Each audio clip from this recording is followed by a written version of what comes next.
Hello everyone, मी तृप्ती. आणि Ivana तुम्हाला कळालंच असेल की आजची भटकंती आहे रायलिंग पठाराला.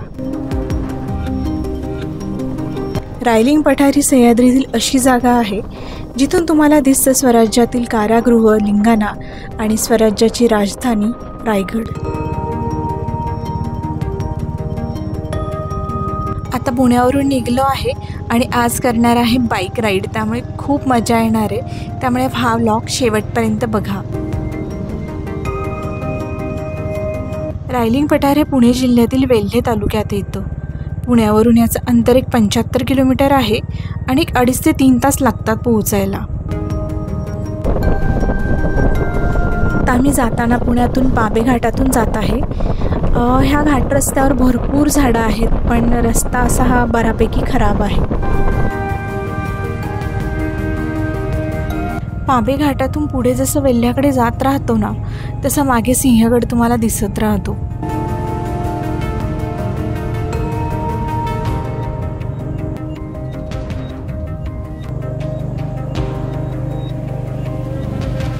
पाबे घाटातला हा शेवटचा चढ आहे ना, तिथे रस्ता खूप खराब आहे.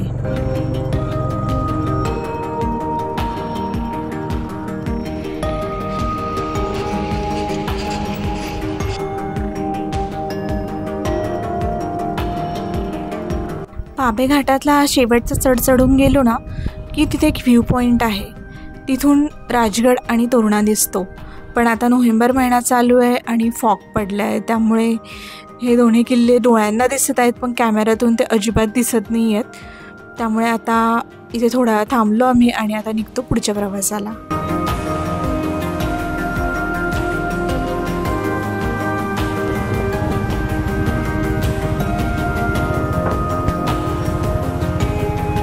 पाबे घाट उतरत आहोत आणि आता रस्ता अजूनच खराब झाला आहे.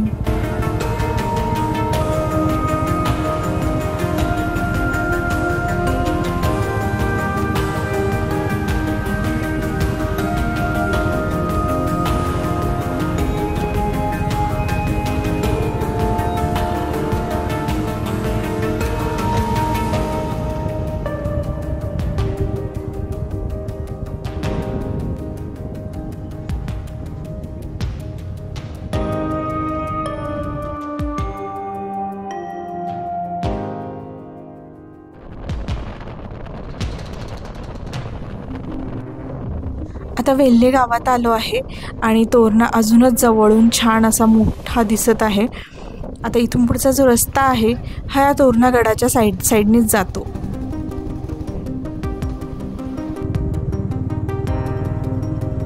आज बाईक आणण्याचं कारण हेच होतं की या रायलिंग पठाराला जाण्याचा रस्ता खूप खराब आहे आणि कार आणणं थोडं रिस्की होतं. पुढे जो रस्ता सिंगापूर गावाकडे वळतो तो तर रस्ता खूपच खराब आहे आणि तशी बाईक राईड करायची खूप इच्छा होती.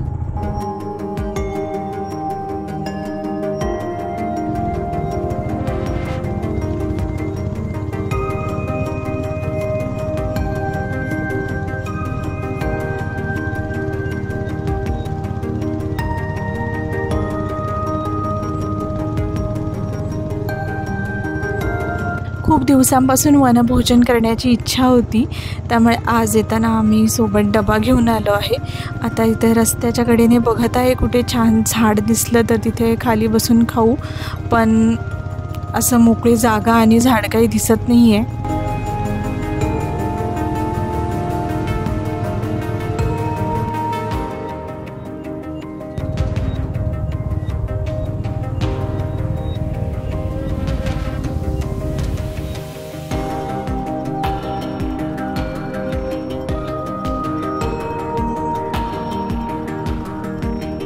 आता इथे एक झाड दिसलं आहे, पण ते खूपच रस्त्याच्या कडेला आहे, त्यामुळे खाली बसून तर जमणार नाही आहे जेवण करणं.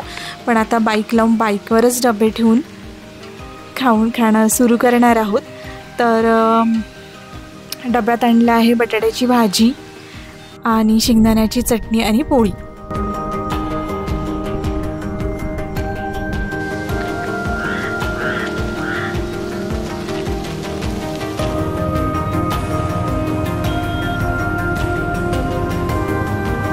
एकदम भरपेट जेवण झालं आहे. आता झोप यायला लागली आहे, पण झोपून जमणार नाही. पुढे जाऊन ट्रेक करायचं आहे. वातावरणही खूप छान झालं आहे.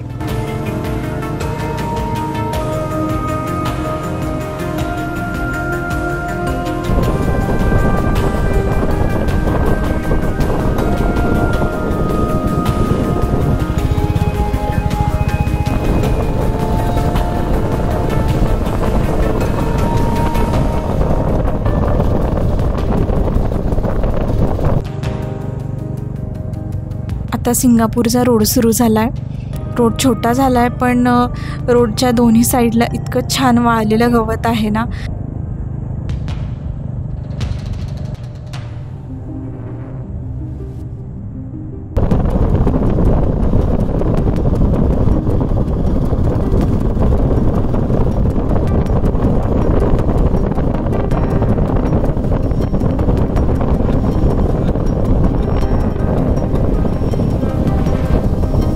रस्तामध्ये इतका खराब झाला आहे की मी आता बाईकवरून उतरून घेत आहे आणि अजिंक्य एकटाच बाईकवरती चढवत आहे. लिंगाणा दिसायला लागला आहे. त्याचं छान असं छोटंसं टोक दिसत आहे वरचं, आणि बाकीची डोंगर रांग पण अतिशय छान दिसत आहे.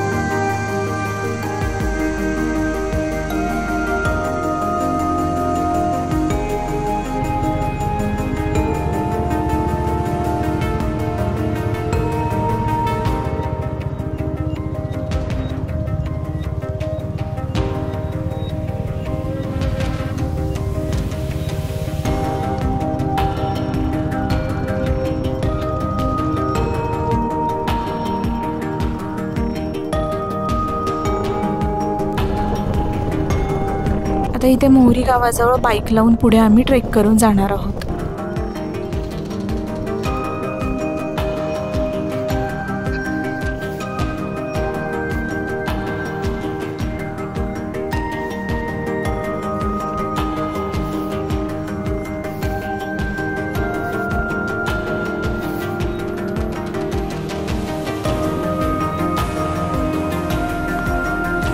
आपल्याला तिथे जाऊन सनसेट बघायचा आहे. आणि आता नोव्हेंबर सुरू झाला आहे, थंडी पडायला सुरू झाली आहे, त्यामुळे आता सूर्य हा पटकन खाली जातो. त्यामुळे आता तिथे लवकर पोहोचणं गरजेचं आहे.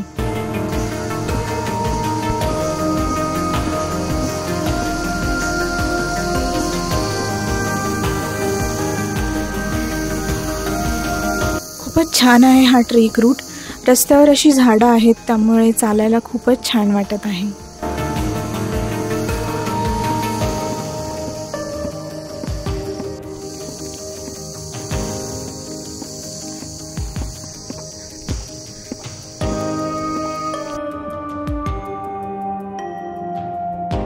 जनरली सगळ्यांना पावसाळ्यातले ट्रेक रूट खूप आवडतात, पण हा ट्रेक रूट आत्ता हिवाळ्यातही खूप छान वाटत आहे.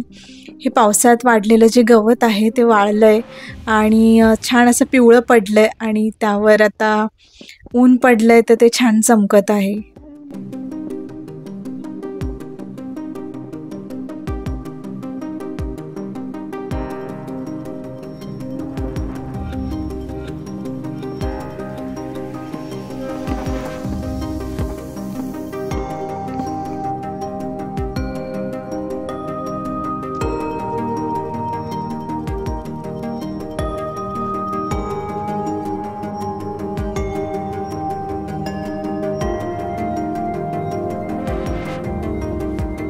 आत्ता इथे झाडाखाली जेवायला खूप मजा आली असती, पण इतक्या वेळ भुकेचा काही दम पडला नसता.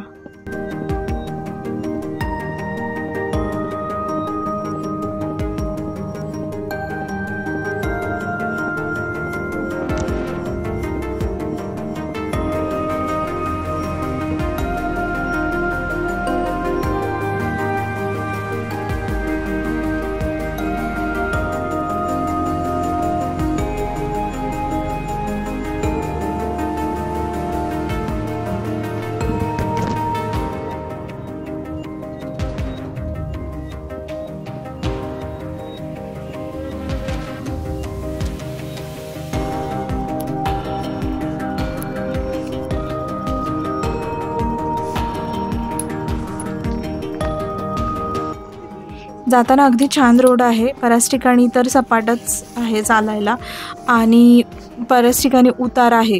पण आता छान वाटतंय, पण जेव्हा परतीच्या वाटेने हा सगळा चढून यायचा आहे.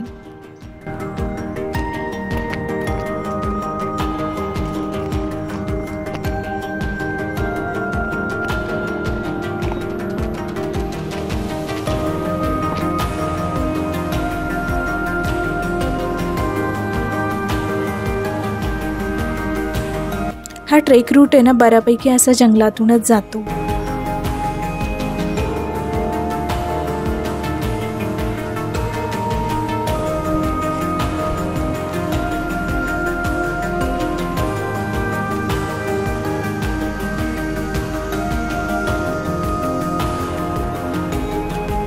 जवळ आलोय आता, पण फॉग असल्यामुळे सूर्याचा प्रकाश पण कमी होत चालला आहे, त्यामुळे आता लवकर अंधार पडेल असंही वाटत आहे.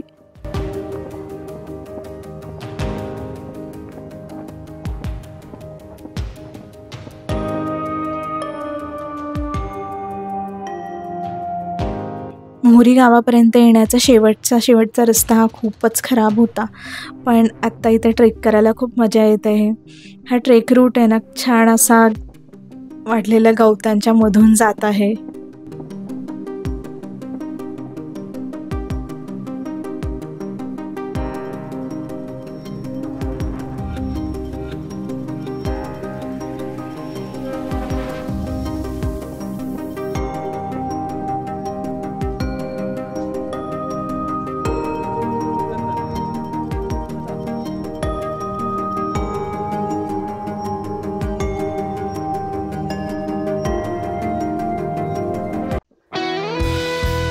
पोहोचलो शेवटी रायलिंग पठारावर. काय सुंदर जागा आहे ही. रायलिंग पठारावर आल्यावर पहिल्यांदा समोर दिसतो तो भारदस्त असा लिंगाणा आणि त्याच्याच मागे स्वराज्याची राजधानी रायगड.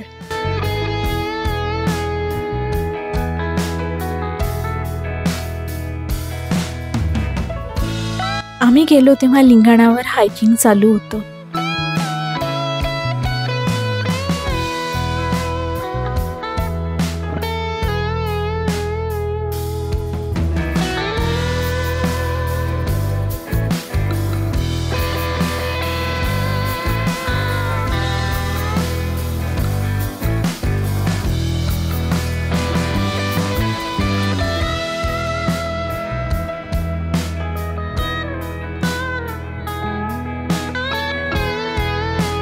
आज आम्ही इथे रायगडाच्या मागे सूर्यास्त होताना बघितला.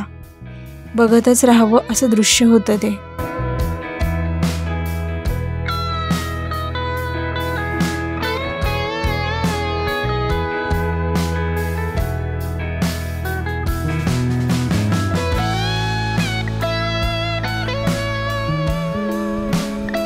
आज इथे धुकं आहे, पण जेव्हा धुकं नसेल तेव्हा दूरपर्यंतचा नजारा काय सुंदर दिसत असेल ना इथून. आणि पावसाळ्यात इथे येणं थोडं अवघड आहे, कारण की रस्ता तुम्ही बघितलाच कसा आहे, पण पावसाळ्यातलं इथलं दृश्य खरंच खूप सुंदर असेल.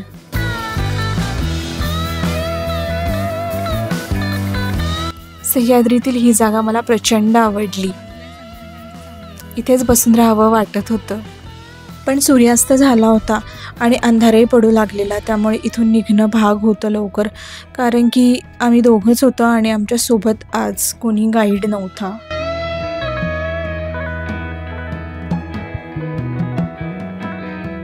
अंधार पडायच्या आत बाईकपर्यंत पोहोचू अशा अंदाजाने आम्ही निघालो होतो, पण खूपच लवकर अंधार पडला आणि आम्ही तिथे जेव्हा जंगलात होतो तिथेच अंधार पडला आणि आमच्याकडे टॉर्चही नव्हती, त्यामुळे वाट काही आम्हाला दिसेना.